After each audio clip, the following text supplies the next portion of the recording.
Baik, teman-teman semua. Assalamualaikum warahmatullahi wabarakatuh. Alhamdulillahirrabbilalamin. Wabihi nasta'in ala umuri dunya waddin. Wassalatu wassalamu ala ashrafil anbiya'i wal mursalin. Wa ala alihi wa sahbihi ajma'in. Amma ba'd. Rabbi syrah li sadari wa yassir li amri wa hlul 'uqdatam min lisani yafqahu qawli.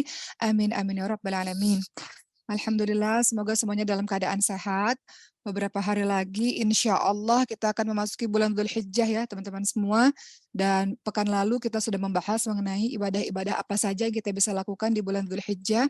Hari ini kita akan lebih membahas mengenai Nabi Ibrahim alaihissalam.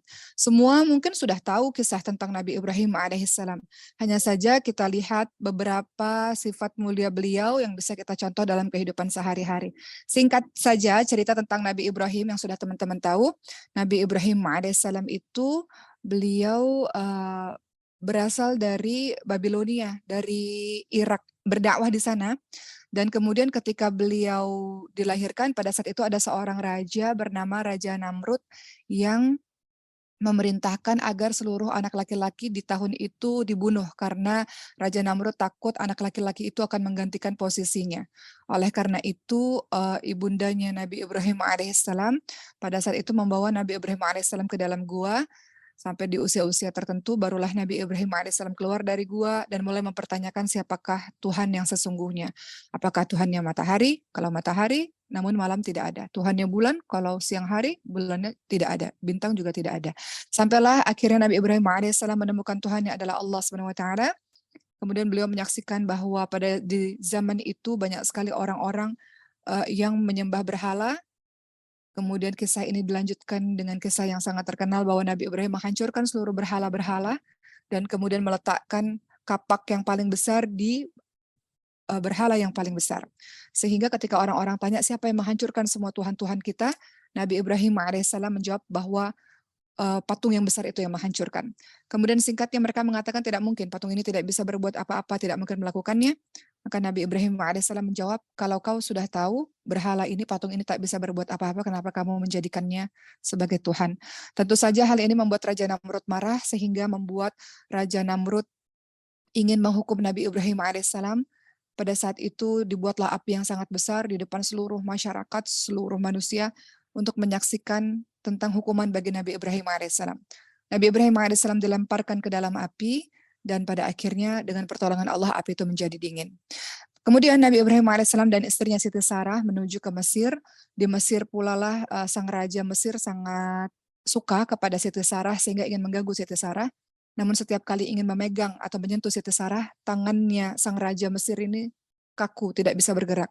Raja Mesir sangat ketakutan dan meminta Siti Sarah untuk berdoa kepada Tuhannya, kepada Allah SWT, Tuhan Siti Sarah, untuk Raja Mesir ini kembali bisa bergerak. Akhirnya Siti Sarah berdoa kepada Allah dan Raja Mesir ini kembali sehat, kembali bisa bergerak. Sebagai hadiah, Raja Mesir ini memberikan seorang wanita yang dijadikannya sebagai seorang budak, yang dulunya wanita ini adalah putri raja yang ketika berperang kalah, sehingga putri raja itu diambil, namanya Siti Hajar. Akhirnya Raja Mesir ini memberikan Siti Hajar kepada Nabi Ibrahim alaihissalam dan kepada Siti Sarah, kemudian pergilah mereka ke Palestina. Dan seperti yang sudah teman-teman tahu kisahnya, Nabi Ibrahim alaihissalam dengan Siti Sarah tidak memiliki anak, belum memiliki keturunan. Sampai akhirnya ketika Siti Sarah meminta Nabi Ibrahim menikah dengan Siti Hajar, lahirlah seorang anak yang bernama Ismail alaihissalam. Namun Siti Sarah sebagai seorang wanita merasa cemburu karena karena Nabi Ibrahim alaihissalam sangat menyayangi dan mencintai bayi tersebut. Akhirnya Allah meminta agar Nabi Ibrahim alaihissalam meletakkan bayi itu, Nabi Ismail, dan ibunya Siti Hajar ke lembah tandus tak berpenghuni yang kita kenal sekarang dengan nama kota Mekkah. Dipisahkan dengan sangat jauh, kesabaran yang luar biasa dari Nabi Ibrahim. Di usia tua baru punya anak, ketika punya anak disuruh pisah oleh Allah Subhanahu wa taala. Dan situlah kisah yang kemudian kita kenali dengan Siti Hajar berlari-lari mencari air karena Nabi Ibrahim tidak bisa menemani Siti Hajar. Sampai akhirnya keluarlah air Zam-Zam, lari-lari dari Sofa ke Marwa, Bukit Marwa ke Sofa, Bukit Sofa ke Marwa sebanyak 7 kali, yang kita kenal dengan nama peristiwa Sa'i, sampai akhirnya air Zam-Zam itu ada di bawah kaki Nabi Ismail alaihissalam, dan akhirnya mereka bisa hidup di situ. Karena ada air, burung-burung berterbangan di atas untuk meminum air. Orang-orang dari jauh melihat, oh di situ ada burung yang berputar-putar, berarti ada kehidupan. Sehingga orang-orang pada akhirnya berbondong-bondong untuk datang ke Mekah, sehingga kota Mekah menjadi ramai. Singkat cerita kembali, ketika pada akhirnya Nabi Ismail alaihissalam sudah berusia dengan usia tertentu, Nabi Ibrahim alaihissalam bermimpi, teman-teman semua, bahwa ia menyembelih Nabi Ismail alaihissalam. Nabi-nabi memang mendapatkan wahyu dari mimpi di masa itu. Maka cerita itu ada dalam surah As-Saffat ayat 100 sampai 111. Ayat 99 sampai 111 surah As-Saffat. Nabi Ibrahim alaihissalam bertanya kepada anaknya, bagaimana pendapat sang anak, dikarenakan Nabi Ibrahim alaihissalam bermimpi bahwa menyembelih Ismail. Sudah lama tak bertemu anak. Ketika bertemu anak, lagi-lagi Allah uji kesabaran Nabi Ibrahim dengan menyuruh Nabi Ibrahim menyembelih anaknya. Dalam perjalanan ingin menyembelih anaknya, karena Ismail mengatakan, lakukan saja ayah, lakukan. Nabi Ismail alaihissalam dibesarkan oleh seorang ibu yang beriman, ibu yang luar biasa, sehingga tumbuhlah akhlak yang baik dari seorang Ismail alaihissalam. Kemudian ketika dalam perjalanan hendak disembelih, datanglah para syaitan yang mengganggu. Yang kemudian Nabi Ibrahim melemparkan batu sebagai tanda penolakan terhadap ajakan syaitan yang dalam peristiwa haji kita kenal dengan lempar jumroh. Yang kemudian pada akhirnya ketika ingin disembelih diganti oleh Allah dengan sembelihan yang lain atau domba atau hewan yang lain. Itu kisah singkat tentang Nabi Ibrahim alaihissalam. Mari kita lihat tentang karakter atau sifat-sifat Nabi Ibrahim alaihissalam yang bisa kita ikuti dalam kehidupan kita. Teman-teman lihat dalam surah As-Saffat ayat 99 sampai ayat 100. Kalau bicara tentang Nabi Ibrahim alaihissalam dan Nabi Ismail, kita bisa lihat dalam surah As-Saffat ayat 99 sampai ayat 100. Allah Subhanahu wa taala berfirman, nanti teman-teman buka Quran dan teman-teman tadabbur lagi, teman-teman baca tafsirnya lagi mengenai ayat As-Saffat 99 sampai ayat 111 ini. Allah Subhanahu wa taala berfirman, A'udzu billahi minasyaitonir rajim. Wa qala inni dzahibun ila rabbi sayahdin. Rabbi habli minas salihin. Ini doa yang populer ya kalau kita minta anak yang saleh, ini doa dari Nabi Ibrahim. Rabbi habli minas salihin. Fabasyarnahu bi ghulamin halim falamma balagha ma'ahu as-sa'ya qala ya bunayya. Nabi Ibrahim alaihissalam mimpi, kemudian tanya pada anaknya, ya bunayya inni ara fil manami anni adzbahuka fanzur madza tara. Qala, kata Nabi Ismail alaihissalam, ya abati fa'al ma tu'mar satajiduni insyaallahu minas sabirin. Dan teman-teman baca ayatnya sampai ayat ke-111. Jadi Nabi Ibrahim alaihissalam, arti dari ayat-ayat ini, Nabi Ibrahim alaihissalam berkata, sesungguhnya aku pergi menghadap kepada Tuhanku, dan Tuhanku memberikan petunjuk kepadaku. Ya Allah, doa Nabi Ibrahim, karuniakanlah aku seorang anak yang saleh. Nabi Ibrahim alaihissalam berdoa kepada Allah. Maka Allah beri kabar gembira dengan seorang yang amat sabar. Maka tatkala anak itu sudah berusia tertentu, ya, kemudian Ibrahim berkata kepada anak ini, kepada Ismail, wahai anakku, sesungguhnya semalam aku bermimpi bahwa aku menyembelihmu. Aku melihat dalam mimpi aku menyembelihmu. Kemudian kata Nabi Ibrahim, maka pikirkanlah apa jawabanmu nak, apa pendapatmu nak. Maka kemudian Ismail alaihissalam menjawab ayahnya, ayah kerjakan saja apa yang Allah perintahkan kepadamu, wahai ayah. Insya Allah termasuk aku mudah-mudahan menjadi orang yang sabar. Akhirnya Nabi Ibrahim dan Nabi Ismail berserah diri dua-duanya. Ya, mereka menggambarkan betapa kecintaannya kepada Allah lebih besar terhadap daripada kecintaan kepada anak atau kepada ayah atau kepada keluarganya. Kecintaan kepada Allah luar biasa, sampai-sampai Allah perintahkan apapun dipatuhi oleh mereka, khususnya Nabi Ibrahim alaihissalam. Ya, sampai akhirnya Allah ganti dengan sembelihan yang lain. Semua itu ada dalam surah As-Saffat ayat 99 sampai ayat 111. Apa kata Allah di akhir-akhir ayat itu? Kata Allah, kesejahteraan dilimpahkan atas Ibrahim. Demikianlah Allah memberikan balasan kepada orang-orang yang berbuat baik. Sesungguhnya Ibrahim termasuk hamba Allah yang beriman. Mari kita lihat teman-teman sekalian. Jadi yang dimaksud anak di sini bukan Nabi Ishak. Yang dimaksud dengan ayat di sini adalah Nabi Ismail alaihissalam. Nabi Ismail alaihissalam dilahirkan ketika Nabi Ibrahim usianya 86 tahun. Sedangkan Ishak, anak dari Siti Sarah, istri yang pertama tadi, akhirnya punya anak, itu lahir ketika Nabi Ibrahim usianya 99 tahun. Masya Allah, lihat nih, bagaimana kesabaran puluhan tahun dalam menunggu seorang anak, seorang buah hati.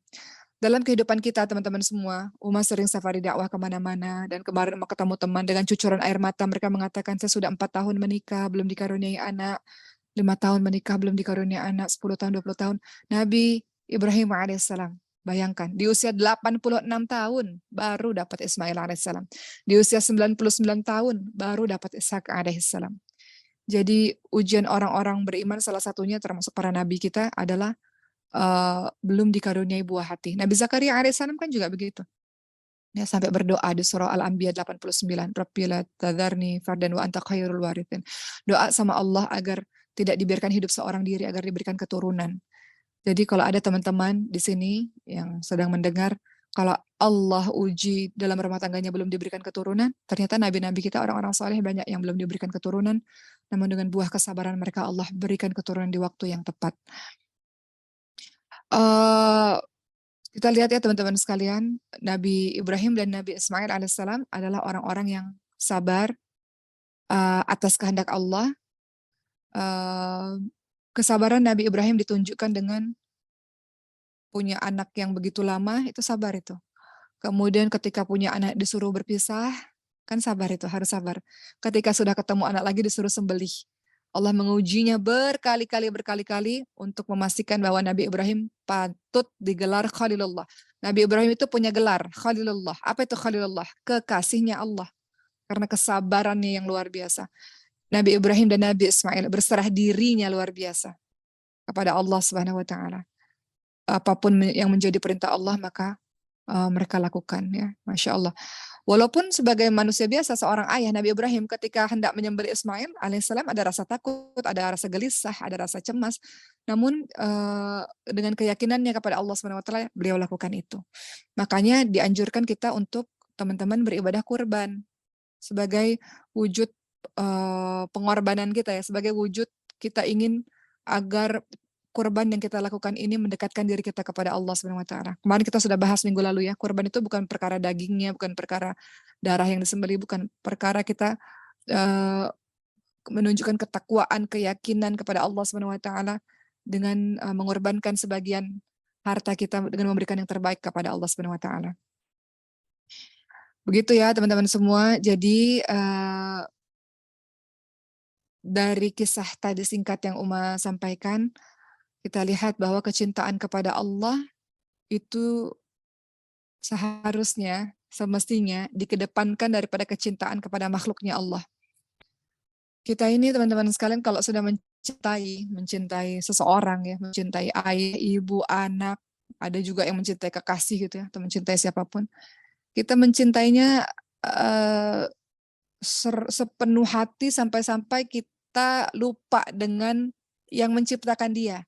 Kita rasa orang yang kita cintai itu adalah milik kita selamanya. Terus kalau tiba-tiba nanti Allah ambil dengan berbagai macam cara, atau dia pergi tiba-tiba entah dengan cara-caranya Allah, kemudian kita rasa sakit hati, kita rasa terluka, kita rasa marah, bahkan kita tidak suka kepada Allah Subhanahu wa taala. Maka yang harus kita lakukan bahwa semua yang kita miliki itu bukan punya kita, itu semua pinjaman Allah Subhanahu wa taala. Makanya dalam surah Al-Baqarah ayat 155 sampai 157, Allah itu kan katakan, A'udzubillahi minasyaitonirrajim, walanabluwannakum bisyai'im minal khaufi wal ju'i wa naqsin minal amwali wal anfusi wat thamarat wa basyirus sabirin. Allah akan menguji kita dengan ketakutan, kehilangan. Allah uji kita dengan kekurangan. Wa basyirus sabirin, beritakan kabar gembira untuk orang yang sabar, yaitu orang-orang yang ketika ditimpa ujian dia katakan innalillahi wa inna ilaihi raji'un. Dia akan mengatakan, kami ini milikmu ya Allah, dan hanya kepadanya lah kami kembali. Artinya, kalau kita sudah merasa cinta sama seseorang, kita rasa itu tuh milik kita. Jadi kalau dia hilang atau dia pergi, kita marah, kita kecewanya setengah mati. Padahal tidak ada satupun yang punya kita, teman-teman semua. Allah yang memiliki semuanya itu. Begitu pula Nabi Ibrahim alaihissalam tahu bahwa Ismail alaihissalam yang sangat dicintainya, yang sangat ditunggunya selama puluhan tahun, itu miliknya Allah. Jadi kalau Allah udah minta agar sesuatu yang menjadi milik Allah dikembalikan, ya Nabi Ibrahim alaihissalam lakukan saja. Karena itu hanya titipan, jadi tidak ada rasa marah, tidak ada rasa kenapa harus diambil, sudah menunggu puluhan tahun. Setelah itu kau suruh aku pisah dengan dia, setelah itu kau suruh aku untuk menyembelihnya. Nggak ada marah-marah kepada Allah. Begitu pula semestinya kita teman-teman semua, Kita rasa kesehatan yang kita punya, diri kita rasa itu punya kita, harta kita rasa itu punya kita, orang-orang yang kita cintai kita rasa itu punya kita, selamanya punya kita, padahal itu bukan punya kita, semuanya punya Allah. Kalau Allah ambil sewaktu-waktu jangan marah. Kalau Allah ingin, kita tidak lagi bersama dengannya jangan marah. Suka-suka Allah, Allah yang memilikinya. Jadi suka-suka Allah, kapan Allah mengambil, kapan Allah mau kasih kesempatan untuk kita bersama. Jadi dari kisah-kisah yang tadi saya ceritakan di atas, kita bisa dapat pelajaran kecintaan kepada Allah semestinya dikedepankan daripada kecintaan kepada istri, anak, dan sebagainya. Ini nggak mudah loh teman-teman semua. Nggak semudah apa yang kita bicara. Kadang-kadang Allah diletakkan di poin sekian gitu ya. Terbukti kalau ada apa-apa larinya nggak ke Allah. Kalau ada apa-apa nggak melibatkan Allah. Kalau ada apa-apa nggak curhat sama Allah kepada yang lain-lain. Jadi kadang-kadang kita cintanya kepada yang lain. Ingatannya nggak tiap hari, nggak tiap saat zikrullah, nggak tiap saat zikir kan mengingat Allah ya, tapi mengingat kekasih, mengingat orang-orang yang kita cintai. Kalau kita katakan kita mencintai Allah, jujurlah pada dirimu, betulkah? Betulkah setiap saat engkau mengingat Allah dengan zikirmu? Betulkah setiap saat engkau berusaha mendekati Allah dengan Qur'anmu, dengan ibadah-ibadahmu? Atau hanya sekedar di lisan saja? Kita jujur pada diri kita sendiri. Hubungan kita dengan Allah Subhanahu wa taala itu sedekat apa atau sejauh apa? Kita katakan kita mencintai Allah, tapi Quran aja nggak dibaca tiap hari. Kita katakan kita mencintai Allah, tapi Qiyamul Lail juga nggak bangun. Ya Allah, tolonglah kami, ya Allah. Kita katakan kita cinta Allah, tapi maksiat masih jalan. Kita katakan kita cinta Allah, Allah yang kasih lisan. Tapi lisan ini kita gunakan maksiat, menyakiti Allah, menyakiti orang lain juga, menyakiti hambanya Allah. Padahal lisan yang Allah kasih ini harusnya membuat kita lebih dekat kepada Allah dan sebagainya. Ya, jadi teman-teman semua dari kisah tadi kita bisa belajar kecintaan Nabi Ibrahim alaihissalam itu kepada Allah lebih tinggi dibanding dengan yang lain-lain sampai beliau rela mengorbankan anaknya. Kemudian dari kisah yang tadi Uma ceritakan juga, kita juga bisa lihat bahwa orang-orang yang berada dalam puncak kesulitan pasti akan dibuka jalan keluarnya oleh Allah Subhanahu wa taala. Ketika dia beriman, ketika dia bertawakal ala Allah.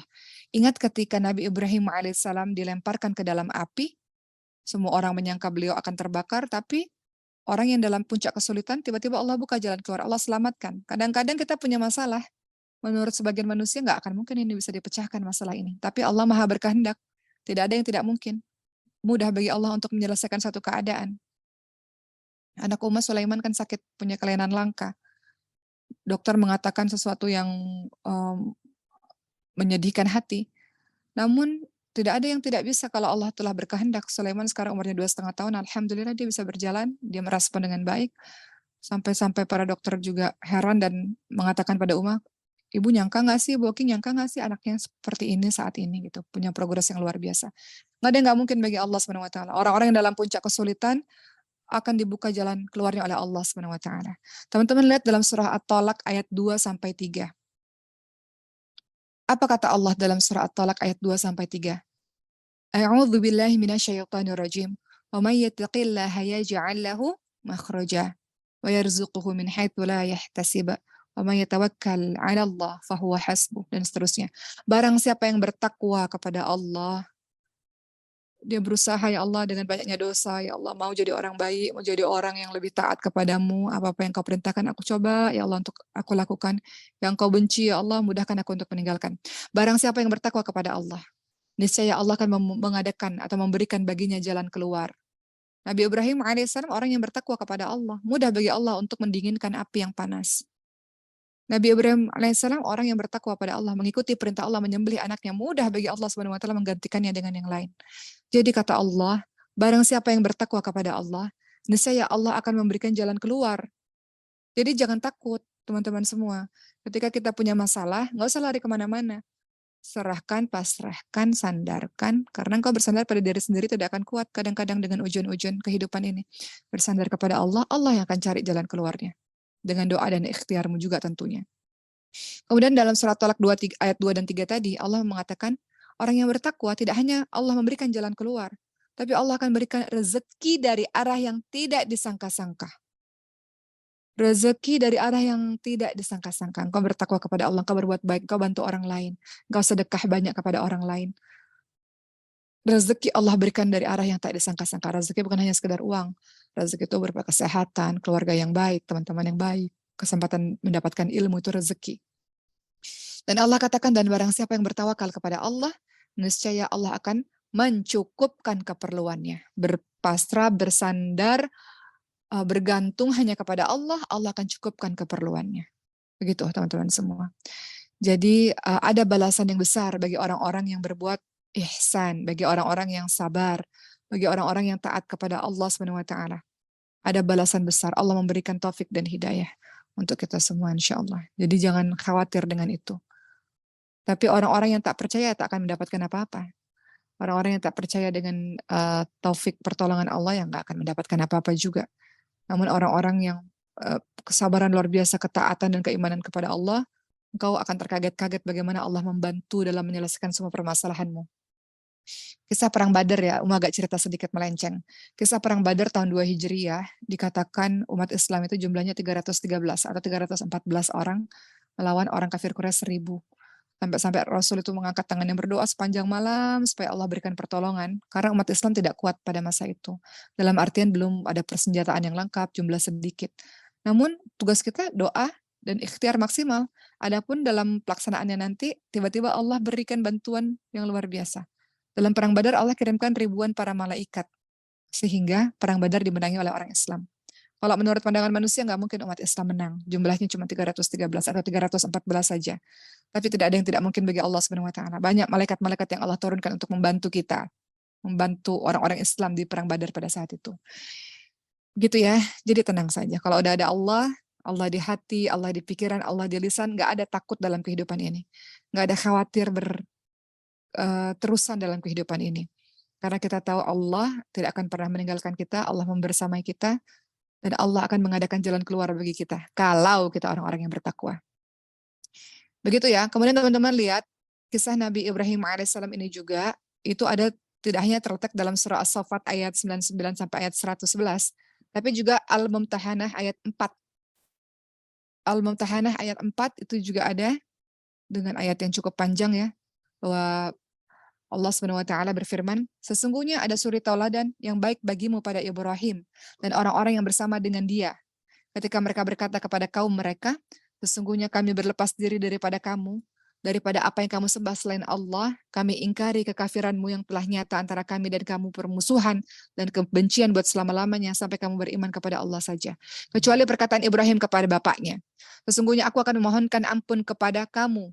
Nabi Ibrahim ayahnya pembuat patung ya teman-teman sekalian. Kata Nabi Ibrahim alaihissalam kepada ayahnya, sesungguhnya aku akan memohonkan ampunan bagi kamu dan aku tidak dapat menolak sesuatu pun dari kamu siksaan Allah Subhanahu wa taala.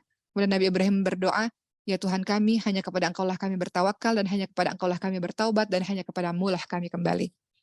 Jadi di ayat yang panjang ini singkatnya, Nabi Ibrahim itu sangat khawatir dengan yang namanya kesyirikan. Sampai beliau juga sangat mengkhawatirkan ayahnya yang masih dalam keadaan syirik, teman-teman semua. Dan akhirnya beliau berdoa untuk sang ayah. Dan pada akhirnya kemudian beliau punya sifat, beliau berlepas diri dari kesyirikan dan pelakunya. Beliau sangat membenci kesyirikan. Oleh karena itu Nabi Ibrahim ingin menegakkan tauhid, menyembah Allah semata pada dirinya dan kepada umatnya, kepada masyarakatnya. Tidak menghamba kepada selain Allah. Itu Nabi Ibrahim alaihissalam. Dan teman-teman lihat, Nabi Ibrahim alaihissalam tidak hanya mendoakan ayahnya agar kembali kepada Allah, tapi juga mendoakan anak cucunya. Terlihat dalam surah Ibrahim ayat 35. Surah Ibrahim ayat 35. Allah Subhanahu wa taala berfirman dalam surah Ibrahim ayat 35, "Wa idz qala Ibrahimu rabbi ja'al hadzal balada aminan wajnubni wa baniya an na'budal asnam." Nabi Ibrahim alaihissalam berdoa, "Ya Rabbku, jadikanlah negeri ini kota Mekah, negeri yang aman, dan jauhkanlah aku beserta anak cucuku daripada menyembah berhala-berhala." Jadi Nabi Ibrahim ini sangat memberikan perhatian besar kepada ya pastinya ya kepada umatnya, kepada ayah dan kepada anak-anaknya, sampai doa untuk terhindar dari kesyirikan ini diucapkan terus-menerus untuk ayahnya, untuk anak-anak cucunya. Beliau begitu khawatir kalau ada anak keturunan atau keluarganya yang kemudian menyembah kepada selain Allah Subhanahu wa taala. Harusnya kita juga begitu, teman-teman semua. Kita juga begitu dalam kehidupan kita. mungkin dalam keluarga kita ada yang menyembah Allah tapi belum taat kepada Allah, belum sholatnya baik atau mungkin belum jauh daripada Quran. Nah, itu menjadi ladang dakwah bagi kita dan terus doakan. Karena banyak loh teman-teman sekalian, teman-teman yang tinggal di pesantren tapi keluarganya keluarga yang jauh daripada Allah Subhanahu wa taala. Allah yang kasih hidayah kepada kalian sehingga dari di antara keluarga kalian, kalian yang kemudian menghafalkan Quran, kalian yang Allah pilih untuk dakwah kepada keluarga, gitu kan. Nabi Ibrahim alaihissalam lihat bagaimana beliau doakan ayahnya, bagaimana beliau doakan anak-anak cucunya. Begitu pula dengan kita, teman-teman semua. Engkau yang saat ini sebagian besar ada di pesantren Tahfidz Maskanul Hufat, Allah pilih untuk jadi dai bagi keluarga. Jadi dai keluarga. Kadang-kadang di dalam keluarga kita ada orang-orang, ada ibu ataupun ayah ataupun adik-adik ataupun kakak-kakak yang belum dekat kepada Allah Subhanahu wa taala. Maka doakan setiap saat mereka dan kemudian kau menjadi dai baginya. Kau berdakwah bagi keluargamu agar semua keluargamu itu dekat kepada Allah, agar semua keluargamu itu bisa membaca Al-Qur'an, dekat kepada Quran, agar keluargamu itu kembali menjadi taat lewat dirimu, lewat engkau yang dipilih oleh Allah sebagai dai bagi keluargamu. Jadi begitu ya teman-teman semua, kalau Nabi Ibrahim alaihissalam doa agar terhindar dari kesyirikan untuk keluarganya, kita pun begitu, kita doakan agar keluarga kita, ibu, ayah yang belum mendapatkan hidayah, diberikan hidayah oleh Allah Subhanahu wa taala insyaallah. Berikutnya ada sifat-sifat Nabi Ibrahim ya, sifat-sifat Khalilullah yang bisa kita tiru. Ada kalimat dalam surah Hud ayat 75, surah Hud ayat 75. Surah Hud ayat 75 ada bunyinya inna Ibrahim la halimun awwahum munib. Sesungguhnya Ibrahim benar-benar seorang yang penyantun, lagi penghibah dan suka kembali kepada Allah. Ini karakternya Nabi Ibrahim. Kalau kita pengen tahu karakter Nabi Ibrahim itu apa ya? Bagaimana ya? Ada dalam surah Hud ayat 75. Sesungguhnya Ibrahim benar-benar orang yang penyantun, lagi penghibah dan suka kembali kepada Allah Subhanahu wa taala. Apa artinya? Nabi Ibrahim alaihissalam itu adalah orang yang sangat tunduk kepada Rabb-nya, tidak pernah berputus asa dalam berdoa. Beliau juga orang yang terus-menerus ingin bertaubat kepada Allah Subhanahu wa taala. Nabi Ibrahim alaihissalam dari surat Hud ayat ke-75 tadi, orang yang terus-menerus dalam kondisi beribadah kepada Allah Subhanahu wa taala dan beliau terus-menerus orang yang suka kembali kepada Allah, suka bertaubat kepada Allah. Orang yang soleh saja masih terus bertobat kepada Allah Subhanahu wa taala. Bagaimana dengan kita? Orang yang saleh luar biasa seperti Nabi Ibrahim yang digelari Khalilullah saja selalu kembali kepada Allah, selalu bertobat kepada Allah. Bagaimana dengan kita teman-teman sekalian? Kita ini kadang-kadang buat dosa, kita rasa itu dosa kecil. Padahal di sisi Allah bisa saja itu menjadi dosa yang sangat besar. Allah senantiasa mengampuni dosa-dosamu, iya. Sampai kapan? Sampai engkau rasa bosan minta ampun kepada Allah Subhanahu wa taala. Setiap kali ada hamba Allah yang datang kepada Allah setelah selesai berbuat dosa, kemudian dikatakan, Allahumma gfir li dzambi, ya Allah, ampuni saya ya Allah. Kemudian Allah katakan, engkau diampuni. Besok kita buat dosa lagi, kita datang kepada Allah, ya Allah ampuni saya, Allah ampuni. Begitu seterusnya. Namun hati-hati, jangan kamu mempermainkan taubatmu itu, karena orang dimatikan oleh Allah sesuai kebiasaannya. Engkau katakan, nggak apa-apalah buat dosa. Habis itu kita minta ampun lagi kepada Allah. Kalau Allah matikan nyawamu pada saat engkau sedang melakukan maksiat, apa kabarnya teman-teman semua? Ya, jadi jangan coba-coba dalam memudahkan bertobat kepada Allah Subhanahu wa taala. Betul, Allah ampuni semua dosa-dosamu setiap kali engkau datang kepada Allah. Tapi kita nggak pernah tahu kapan malaikat mencabut nyawa itu mematikan kita. Banyak kok orang-orang yang wafat tiba-tiba mati, tiba-tiba dalam keadaan berzina. Banyak sekali itu. Tiba-tiba lagi di tenda berzina di dalam tenda, tiba-tiba tendanya kena petir. Itu ada itu beritanya di sosial media. Tiba-tiba lagi berzina di dalam mobil, ditutup mobilnya semalaman, tiba-tiba nggak tahu kenapa mati dua-duanya di dalam mobil. Lagi berbuat asusila di mobil, tiba-tiba kecelakaan dan sebagainya. Banyaklah teman-teman semua. Jadi kalau Nabi Ibrahim alaihissalam orang yang saleh saja terus kembali kepada Allah bertobat, apalagi kita yang tiap hari berbuat dosa. Mata kita berbuat dosa, lisan kita berbuat dosa, hati kita, tangan kita, kaki kita berbuat dosa. Jadi kalau mau ikut Nabi Ibrahim, jadilah hamba yang selalu kembali kepada Allah Subhanahu wa taala. Kemudian kisah tentang Nabi Ibrahim alaihissalam, teman-teman semua, ada juga dalam surah Adz-Dzariyat ayat 24 sampai ayat 30. Adz-Dzariyat ayat 24 sampai ayat ke-30. Allah Subhanahu wa taala berfirman yang artinya, "Sudahkah sampai kepada Muhammad cerita tentang tamu Ibrahim?" Tamu Ibrahim siapa? Malaikat-malaikat datang kepada Nabi Ibrahim. Ingatlah ketika malaikat-malaikat itu datang kepada Nabi Ibrahim sebagai tamu, ya, sebagai wujud manusia, sebagai tamu. Kemudian malaikat itu mengatakan salama. Ibrahim mengucapkan salamun. Kamu adalah orang-orang yang tidak saya kenal. Namun Nabi Ibrahim alaihissalam, apa yang dilakukan Nabi Ibrahim alaihissalam selanjutnya? Maka Nabi Ibrahim alaihissalam pergi diam-diam menemui keluarganya, kemudian dibawanya oleh Nabi Ibrahim membawa daging anak sapi yang gemuk, lalu dihidangkan kepada tamu-tamu tersebut. Kemudian Nabi Ibrahim mengatakan, silahkan dimakan, gitu ya, silahkan Anda makan. Namun malaikat ini tidak mau makannya pada saat itu. Ini arti dari ayat tadi ya, surat Dzariyat 24-30. Kemudian malaikat ini mengatakan, janganlah kamu takut. Mereka memberi kabar gembira kepadamu, wahai Ibrahim, dengan kelahiran anak yang bernama Ishak alaihissalam, seorang anak yang alim.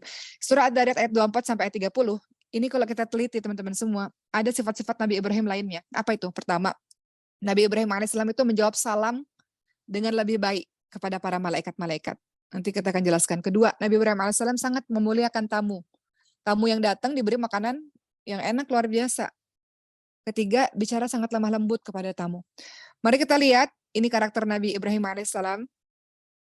Ketika ada tamu yang berupa malaikat tadi, kemudian tamu-tamu itu mengucapkan dengan kalimat salaman. Ya, dikatakan bahwa kalimat salaman ini berasal dari kata salamna alaika salaman. Kata malaikat itu, kami mendoakan keselamatan padamu, kata malaikat. Lalu apa kata Nabi Ibrahim alaihissalam? Nabi Ibrahim alaihissalam menjawab salamun. Maksudnya adalah salamun daim alaikum, keselamatan yang langgeng untuk kalian. Jadi jawaban Nabi Ibrahim alaihissalam lebih baik daripada salam yang diberikan oleh para malaikat. Ini menjadi pembelajaran untuk kita, teman-teman semua, bahwa dalam surah An-Nisa 86, itu Allah ingatkan, ketika kamu diberikan penghormatan dengan suatu penghormatan, maka balaslah penghormatan itu dengan lebih baik daripadanya. Atau balaslah penghormatan itu dengan salam. Contohnya misalnya, ada orang bilang, Assalamualaikum. Kata Allah tadi, jawab dengan penghormatan lebih baik. Waalaikumsalam warahmatullah. Lebih baik lagi, waalaikumsalam warahmatullahi wabarakatuh. Ada orang mengatakan, Assalamualaikum warahmatullah. Kita balas, jangan waalaikumsalam. Kita balas lebih baik, waalaikumsalam warahmatullahi wabarakatuh. Begitu teman-teman semua. Jadi kita balas dengan penghormatan yang lebih baik. Itu afdal, itu lebih baik. Nabi Ibrahim alaihissalam, ingat salam tadi doa ya. Salam itu kan doa kan. Kita mendoakan agar mereka diselamatkan, diberikan kasih sayangnya oleh Allah. Jadi Nabi Ibrahim alaihissalam mengajarkan pada kita, kalau orang lain memberikan penghormatan atau salam kepada kita, balas dengan yang lebih baik. Doakan dengan yang lebih baik. Kemudian Nabi Ibrahim mengajarkan pada kita memuliakan tamu. Kita lihat dalam kisah tadi, surat Dzariyat tadi, Nabi Ibrahim alaihissalam melayani tamunya dengan tangannya sendiri loh, ya kan? Beliau menyajikan makanan kambing yang utuh, bukan memberikan yang bagian-bagian kecil gitu. Beliau memberikan makanan dengan daging yang gemuk. Beliau menunjukkan bagaimana beliau melayani tamunya dengan sangat luar biasa. Maka ini menjadi pembelajaran untuk kita juga bahwa ketika ada saudara kita datang, kalau kita mampu, kita berikan yang terbaik yang kita bisa, makanan yang terbaik yang kita bisa. Kita muliakan tamu-tamu kita yang datang itu. Memuliakan tamu itu ajaran Islam loh teman-teman semua. Apa kata Rasulullah dalam hadis surat Bukhari Muslim? Wa man kana yu'minu billahi wal yawmil akhir fal yukrim dhaifah. Apa kata Rasulullah? Barang siapa yang beriman kepada Allah dan hari akhir, hendaklah dia memuliakan tamu. Jadi memuliakan tamu itu ibadah. Namun kadang-kadang, oh tamu datang lagi. Gitu ya. Kadang-kadang kita kesel, padahal tamu datang itu membawa keberkahan. Jadi kita ini di dalam agama Islam dianjurkan untuk menjamu tamu selama sehari semalam. Dan kalau kita mampu selama 3 hari. Kalau lebih dari 3 hari, misalnya tamunya nginep lebih dari 3 hari, itu sedekah namanya. Makanya dalam hadis surat Bukhari Muslim dijelaskan, barang siapa yang beriman kepada Allah dan hari akhir, hendaklah dia memuliakan tetangganya. Barang siapa yang beriman kepada Allah dan hari akhir, hendaklah dia perhatian dan memuliakan tamunya. Kemudian sahabat tanya, apa yang dimaksud perhatian di sini ya Rasulullah? Kemudian Rasul katakan, yaitu perhatikanlah tamumu itu sehari semalam dan menjamu tamu itu selama 3 hari. Itu anjuran loh, itu ibadah kepada Allah. Jangan kita abaikan anjuran dari Rasulullah ini. Kata Rasul apa? Siapa yang ingin melayaninya lebih dari 3 hari, maka itu sedekah baginya. Jadi kalau ada tamu datang kepada kita, sibuk-sibuklah kita cari makanan yang terbaik yang ada dalam rumah kita, teman-teman semua. Jadi kalau kita jadi tuan rumah, betul-betul kita melayani tamu-tamu kita. Ya Allah, tamu itu datang membawa keberkahan, teman-teman semua. Untuk anak-anak Maskal Hufaz, Uma sudah pernah sampaikan kepada anak-anak Maskal Hufaz juga, kepada anak pesantren. Suami Uma, teman-teman semua mengatakan, kalau ada anak-anak pesantren yang mau khitbah atau akad nikah, udah nikahnya di rumah kita aja. Udah ada beberapa anak-anak yang sudah khitbah di rumah, nikahnya di rumah kita aja. Kemudian Uma tanya kepada suami, kenapa? Kata suami, keberkahan yang banyak yang Allah berikan. Ya, kalau ketika kita menjamu orang-orang yang datang itu kan ada keberkahan-keberkahan kebaikan yang luar biasa gitu. Jadi boleh di rumah Uma ya, jadi nggak perlu sewa-sewa tempat di mana-mana kalau mau khitbah atau akad nikah. Karena keberkahan yang sangat luar biasa. Jadi harusnya kita berebut mengambil keberkahan itu, teman-teman semua. Ya. Berikutnya akhlak tadi apalagi dalam ayat tadi, yang ayat Adz-Dzariyat tadi. Selain mau menjawab salam dengan lebih baik, memberikan penghormatan dengan lebih baik, kemudian menjamu tamu, berikutnya adalah berbicara dengan lemah lembut. Berbicara dengan lemah lembut. Tadi Nabi Ibrahim berkata apa dalam ayat tadi? Salamun qaumun munkarun. Selamat atas kalian kaum yang tidak dikenali. Itu kalimat yang santun, teman-teman semua. Ya, kalimat yang baik. Kemudian beliau juga mengatakan ala takulun, mari silahkan makan. Kalau bahasa Indonesianya, mari silahkan makan, bukan kulu, makanlah gitu. Tapi ala takulun, mari kita sama-sama silahkan makan. Jadi bahasa yang digunakan itu bahasa yang halus, bahasa yang lembut.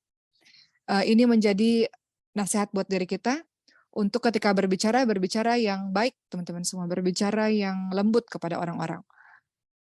Dalam hadis riwayat Tirmidzi dan Ahmad dikatakan ada orang Arab Badui tanya pada Rasulullah SAW ketika Rasul katakan di surga itu ada kamar-kamar yang bagian luarnya dapat dilihat dari dalam, yang bagian dalamnya dapat dilihat dari luar. Orang Arab Badui ini tanya, ya Rasul, kamu sedang menjelaskan kamar-kamar di surga. Kamar-kamar ini untuk siapa? Kemudian Rasul menjawab, kamar tersebut diperuntukkan untuk siapapun yang tutur katanya baik. Kamar di surga ini diberikan untuk orang-orang yang tutur katanya baik. Orang-orang yang gemar memberikan makan. Ya Allah, orang-orang yang gemar memberikan makan bagi orang-orang yang butuh. Ketiga, orang-orang yang rajin puasa. Dan keempat, orang-orang yang rajin sholat malam ketika manusia lain terlelap tidur. 4 orang ini adalah orang-orang yang diberikan kamar-kamar rumah-rumah di surga. Orang yang tutur katanya baik, orang yang selalu gemar dalam memberikan makan kepada orang lain. Jadi kalau boleh, jangan suka ditraktir. Sukanya mentraktir. Kalau ada peluang bisa mentraktir orang, mentraktir orang. Engkau sedang kasih makan kepada hamba Allah itu. Kata Rasulullah, siapa yang kasih makan, didapatkan engkau akan diberikan oleh Allah Subhanahu wa taala kamar-kamar di surga. Jadi jangan kita ngerasa asik ditraktir, kalau bisa kita yang traktir terus-menerus kalau ada rezekinya. Gitu ya teman-teman semua. Jadi itu kisah beberapa dari Nabi Ibrahim alaihissalam yang mungkin kita bisa pelajari dari beliau. Insya Allah kalau tak salah 3 hari lagi ya kita masuk bulan Dzulhijjah. Bagi teman-teman yang berkurban, jangan lupa untuk jangan potong kuku, jangan potong rambut. Kemudian perbanyak saum sunnah, perbanyak puasa sunnah, perbanyak takbir. 10 hari bulan Dzulhijjah adalah hari-hari yang terbaik, teman-teman semua. Jadi jangan dilewatkan begitu saja. Begitu ya teman-teman semua, terima kasih untuk hari ini. Semangat selalu, mohon maaf lahir dan batin atas semua kesalahan-kesalahan umat dan saling mendoakan dan semoga Allah jadikan kita orang-orang yang baik terus menerus istiqomah dalam ketaatan kepada Allah Subhanahu wa taala. Terima kasih, sekian dari Uma. Assalamualaikum warahmatullahi wabarakatuh. Besok hari Ahad kalau nggak salah ya, Uma ke Bau-Bau Sulawesi. Bau-Bau itu Sulawesi apa ya? Ya Sulawesi lah, daerah Sulawesi ya. Uma ada ceramah 2 hari di Bau-Bau ya teman-teman semua. Terima kasih. Assalamualaikum.